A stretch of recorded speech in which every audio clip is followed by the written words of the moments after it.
একজন মাদ্রাসার শিক্ষক কি তার ছাত্রকে বলতে পারে যে তুমি এই সাধারণ পড়াটা পারো না, তোমার বিষ খাওয়া উচিত? এই কথা বলার কি অধিকার আছে ওই মাদ্রাসা শিক্ষকের? প্রশ্ন রাখলাম আপনাদের কাছে, উত্তর দিবেন। এই বাংলাদেশে ধর্মীয় প্রতিষ্ঠান থেকে দিন দিন সাধারণ মানুষের বিশ্বাস উঠে যাচ্ছে।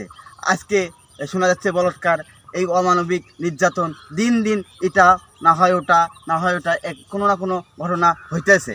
আপনারা এখন যাকে স্ক্রিনে দেখতেছেন সেই ব্যক্তিটা হচ্ছে একটা মাদ্রাসার শিক্ষক।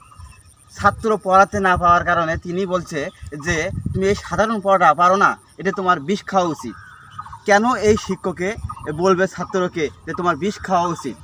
এখন ছাত্র পড়াতে না পাতে পারে, ছাত্র দুষ্টমি করবে, মারামারি করবে, শাসন করার অধিকার শিক্ষকের আছে। তাই বলে শিক্ষকে এই কথা বলতে পারে না ছাত্রকে যে তোমার বিষ খাওয়া উচিত। শুধুমাত্র বলে নাই, বিষের কয়েকটা দানা তার হাতেও তুলে দিয়েছে এবং সেই ছাত্র সে বিষটা খেয়ে ফেলেছে। ভাগ্যক্রমে সে আল্লাহর রহমতে বেঁচে গেছে।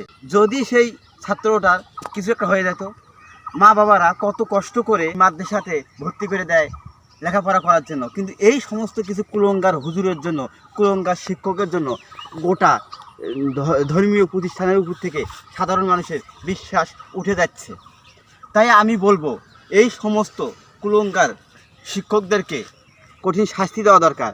আর এই শিক্ষকটাকে কঠিন শাস্তি দেওয়া দরকার। কেন তিনি ছাত্রকে বলবে যে তোমার বিষ খাওয়া উচিত? কেন বলবে? এই অধিকার কি শিক্ষকেরা আছে নাকি? প্রশ্ন আবারও আপনাদের কাছে।